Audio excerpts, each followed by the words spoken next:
तो हेलो डॉल्फी, आज हम लोग अपना नेक्स्ट पार्ट करेंगे टैली में। ठीक है, हम लोग जो सीखने जा रहे हैं सीखने जा रहे हैं स्टॉक बिहेवियर, मतलब स्टॉक जनरल का सारे के सारे जो अभी हम लोगों ने सारा काम जो सीखा है वो ये सीखा है। ठीक है, हम लोगों ने क्या सीखा है अभी? अभी तक हम लोगों ने सीखा था कि कंपनी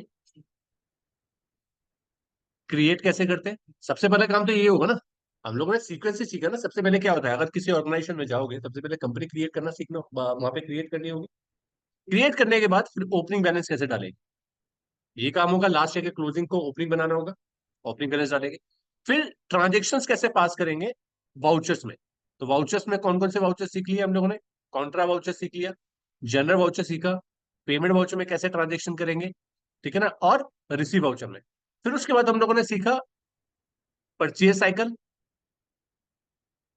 परचेज साइकिल सीखी कि परचेज साइकिल कैसे करते हैं, मतलब किसी सामान को परचेज करने के तरीके क्या होते हैं, एक पूरा प्रोसेस क्या होता है, ठीक है ना। और उसके बाद फिर हमने सीखा सेल साइकिल। तो यही तो सारी चीजें होती होगी किसी कंपनी में। कंपनी क्रिएट कर ली हमने, ओपनिंग बैलेंस डाल दिया, फिर साल के बीच में जो भी ट्रांजेक्शन कर रहे हैं वो इन्हीं वाउचर में करेंगे। या तो इन वाउचर्स में करेंगे जो परचेज साइकिल में सीखे, या इन वाउचर में करेंगे। राइट। ये हमारा पूरा बेस है पूरा अकाउंटिंग का। बट अब क्या है, अब हम जो सीखने जा रहे हैं, ये अगर आपको नहीं भी आता है तो चलेगा। अकाउंट्स में स्टार्ट आप कर सकते हो। बट अब जब किसी कंपनी में काम करने लगोगे और वहां पे बहुत सारे चैलेंजेस आने लगे, उन चैलेंजेस को टैली में कैसे परफॉर्म किया जाएगा वो आज की क्लास। और मे भी हो सकता है कि जब आप एक लेवल, जब फ्रेशर से एक्सपीरियंस हो जाओगे और एक्सपीरियंस की जॉब करने लगोगे, एक्सपीरियंस हो जाओगे और फिर इंटरव्यू देने जाओगे, तो हो सकता है आपसे इंटरव्यू में ये क्वेश्चन पूछा जाए कि टैली में ये कैसे परफॉर्म हो। तो इसका मतलब है, अगर आप डायरेक्टली एक सीढ़ी ऊपर पहुंचना चाहते हो थोड़ा स्पीड अप करके, अगर आपका हाथ इन सब चीजों में परफेक्ट हो जाता है और आप इसमें परफेक्ट हो जाता है इसमें, इन सभी कामों में, और आप ये कोशिश करना चाह रहे हो कि यार चलो कोई अच्छी अपॉर्चुनिटी आई है और वहां पे जाके मैं परफॉर्म करके एक बार देखता हूँ कि ट्राई करता हूँ, अगर हो सकता है तो हो जाए। और वहां पर आपसे ये क्वेश्चन पूछे जा सकते हैं।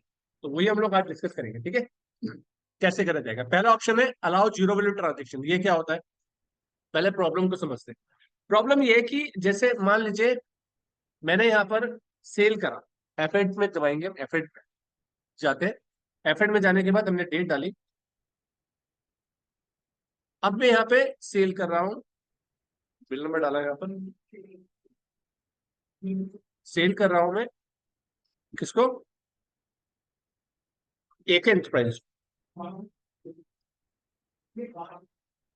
अब मान लीजिए मैंने उसे आमला प्लस की बोतलें बेची। आमला प्लस की ऑर्डर, उसने बोला कि आमला प्लस की 50 बोतलें दे दो। जब मैंने 50 बोतलें दी तो ऐसे बिल बना दिया। उसने बोला सर हमेशा आप ना पैसे चार्ज करते हो, कभी कुछ फ्री में नहीं देते हो। तो मैंने कहा, "तो भाई एक काम कर रहा हूँ कि 50 बोतलें है ना, तो मैं आपको बोतल कितनी दे रहा हूँ? 55, 5 फ्री दे रहा हूँ इस बार। कितनी दे रहा हूँ? लेकिन उससे पेमेंट कितनी लूंगा मैं? कितनी लूंगा? 50 के लूंगा ना। कितने हो रहे हैं 50 के हिसाब से? 4500। अगर मैं इससे 55 कर देता हूँ तो रेट बढ़ गया, बिल गलत बन जाएगा, पेमेंट निकलने आ जाएगी 4950। और अगर मैं यहाँ पे 50 दिखाता हूँ तो दिक्कत क्या आ रही है, स्टॉक जो है वो 50 से कम होता हुआ दिखेगा हमारी बुक में, लेकिन कम कितने से होना चाहिए? तो अब इसे कैसे, इस बात को मैं कैसे सॉल्व करूं, कैसे अप्लाई करूं यहाँ पर, कि मेरा क्या सॉल्यूशन उसमें होना चाहिए कि मैं इसमें इस तरीके से कर लूं कि ये स्टॉक तो मेरा 55 से हिट हो और बिल जो बने वो 55। क्या करना चाहिए? बैलेंस बिल्कुल करेक्ट है। हम क्या करेंगे, बिल्कुल करेक्ट इन्होंने बोला। क्या करेंगे, हम आमला प्लस की बोतल दिखाएंगे। यहाँ पर क्या दिखाएंगे, 5 बोतलें आउट करती हुई, और इसमें रेट नहीं दिखाएंगे। तो उससे क्या होगा, बिल तो 4500 का बना, लेकिन स्टॉक टोटल नीचे से देखोगे तो कितना से हट रहा है? Very good. तो अब इसे मैं एंटर करके एक्सेप्ट करा देता हूँ। अब तुम ऐसे ही करोगे, बिल्कुल करेक्ट। लेकिन अब मैं इसमें इसे बुक में दिखाता हूँ, ठीक है। हम बुक में गए, सेल में गए, क्लिक, यहाँ पे गए और वो सेल को खोलता हूँ। 4500 का जो बिल था वो, जब मैं खोलूंगा तो वो 500 हट गया, क्योंकि इसमें ना एक ऑप्शन बंद है। जिस वैल्यू पे, जिस एंट्री में वैल्यू नहीं होगी ना, उसे टैली एक्सेप्ट नहीं करता। तो इसके लिए ऑप्शन खोलना पड़ेगा। होगा तो वैसे ही जैसे इसने बताया, जैसे इन्होंने बताया, जैसे ये चाह रहे थे कि वैसे ही होगा। लेकिन वो ऑप्शन इसमें ये कंफर्म करोगे आप, होगा नहीं। तो आप बोलोगे यार अब कैसे करें, फंस गए। तो उसके लिए आप क्या कर सकते हो, इस ऑप्शन को ओपन करने के लिए आपको कहाँ जाना होगा? जिस फीचर में आपको ये इनेबल करना है, जिस वाउचर में इनेबल करना है, उस वाउचर को ऑल्टर करना होगा। ऑल्टर में जाओ और वाउचर टाइप में सारे वाउचर मिल जाएंगे आपको। कौन से वाउचर को ऑल्टर करना है? सेल्स। सेल्स में क्लिक करो और एंटर करते हुए यहाँ पर एक ऑप्शन मिलेगा। इस वाउचर में हमें जीरो वैल्यू ट्रांजेक्शन अगर इनेबल करनी है तो इस ऑप्शन को यूज करना है। तो इसलिए जिस भी वाउचर में जीरो वैल्यू ट्रांजेक्शन इनेबल करनी है आपको, तो उसके वाउचर को ऑल्टर करना होगा और ये वाला ऑप्शन यस करना होगा। ठीक है, कहां से करा मैंने इसे? हाँ, तो फिर से बता रहा हूँ, एक बार देखो। ऑल्टर में गए, वाउचर टाइप में गए, सेल्स। सेल्स में जाने के बाद यहाँ पे गए अलाउ जीरो वैल्यू ट्रांजेक्शन और एंटर करते हुए इसे एक्सेप्ट करा। ठीक है, अब देखो इसमें उसी एंट्री को मैं फिर से खोलता हूँ। तो मैंने यहाँ से वो 9500 की एंट्री खोली, फिर से ये एंट्री, सॉरी ये देखिए, वहीं से खोल के दिखाता हूँ, परचेज से, सेल से, सॉरी सेल से खोला। तो ये हमारे यहाँ पे खुला। अब इसमें मैं फिर से वही पार्ट करता हूँ, आंवला प्लस की बोतल फिर से ले रहा हूँ, 5 बोतलें गई, डेट नहीं दिखाया और एक्सेप्ट करा दिया। एक्सेप्ट करा दिया इसे। एक्सेप्ट कराने के बाद अब इस एंट्री को मैंने फिर से खोला। जैसे मैंने खोला अब दिख रही है फिर से। अब तो भी हटा, तो कहा हो गया। स्टॉक भी इतनी करेगा, वैल्यू वो हटा दे रहा है ना। अगर आपने उसे इनेबल नहीं करा तो यहाँ से वो दिखा, जब आप एक्सेप्ट करा दोगे ना, तो वो फिर हटा देगा, यहाँ पे दिखाएगा ही नहीं। तो जब दिखाई नहीं रहा है तो ना स्टॉक हिट कर रहा है ना कुछ कर रहा है, क्योंकि जीरो वैल्यू जिसके आगे वैल्यू नहीं होगी वो एंट्रीज में नहीं, पास नहीं कर सकते आप पहली में।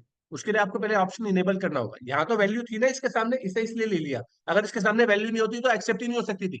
अगर इस वाली वैल्यू के आगे भी वैल्यू ना होती तो ये एक्सेप्ट नहीं कर सकता था। ठीक है, तो उसके लिए आपको इनेबल करना होगा।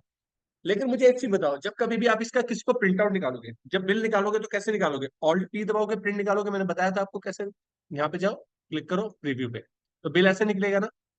तो क्या कभी किसी को बिल दोगे तो ये अच्छा लगेगा बिल? हम लोग दो बार अच्छा लग रहा है? नहीं चलो। तो हम ये चाहते हैं कि ये जो क्वांटिटी है, कुछ ऐसा ऑप्शन हो जाता है कि क्वांटिटी के दो हिस्से हो जाते हैं। एक होता है एक्चुअल कितना माल जा रहा है, और एक होता है बिल कितने में बिलिंग हो। तो एक ही लाइन आइटम से काम चल जाता है। देखो इसको कैसे करेंगे। तो आप क्या करोगे? F11 दबाओगे। F11 दबाने के बाद यहाँ पर एक ऑप्शन होता है separate, you separate actual and bill quantity. इस ऑप्शन को यस करोगे। जैसे आप इसे यस करोगे और एक्सेप्ट कराओगे कंट्रोल ए करके, अब आप सेल वाउचर में जाओगे जब, तो आपको ये एक्चुअल क्वांटिटी दो कॉलम में दिखा रहा है। इससे फायदा क्या होगा कि अगर आप यहाँ पर एसके एंटरप्राइज को सामान बेचते हो,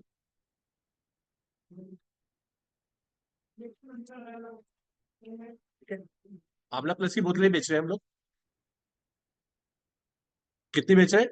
मान लीजिए मैं बेच रहा हूँ, अ, दे रहा हूँ, बेच तो रहा हूँ 12, दे रहा हूँ मैं 12 उसे। लेकिन बिलिंग कितने के ऊपर होगी? अभी तो कितने के ऊपर हो रही है देखो, अभी तो कितने से मल्टीप्लाई हो रहा है? 12 से। लेकिन 10 से मल्टीप्लाई होगा तो 900 का बिल बनेगा ना इसका मतलब। तो यहाँ पर आप बिलिंग वाले में लिख दो 10। तो स्टॉक कितने से कम होगा, लेकिन अकाउंट्स कितने से हिट होगा? 10 से 7। तो दोनों काम हमारे चल गए और सिंगल लाइन आइटम में काम हो गया। कोई दिक्कत तो नहीं।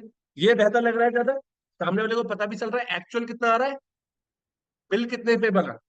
10 से 90 मल्टीप्लाई हो तो 900 आ गए। करेक्ट है ना? तो मुझे एक चीज बताओ, ये वाला बेहतर लग रहा है या इससे पहले वाला बेहतर लगा? तो ये वाला वो वाला ऑप्शन रखा ही क्यों है? ऐसा क्यों है कि वो वाला ऑप्शन रखा हुआ है? उसे हटा देते। दोनों ऑप्शन रखने की जरूरत क्या है? जब एक से काम चल रहा है, जब इस वाले ऑप्शन से काम चल रहा है, तो पिछले वाले को क्यों रखें हम? बताइए। देखो बेसिकली क्या है, अब क्या है, ये क्यों क्यों है बताओ, समझो। आंवला प्लस है, आंवला प्लस के साथ आंवला प्लस की बोतल फ्री थी तो चल गया। लेकिन अगर आंवला प्लस की बोतलों के साथ अगर आप दे रहे हो सनसिल्क, क्या दे रहे हो? तो आप इसमें जब क्वांटिटी लिखोगे, यहाँ पे लिखोगे कि मान लीजिए 2 बोतलें सनसिल्क की बोतलें भी फ्री दे रहे हो, तो वो सेम आइटम यहाँ से तो हटाना पड़ेगा ना इसे, बिल से।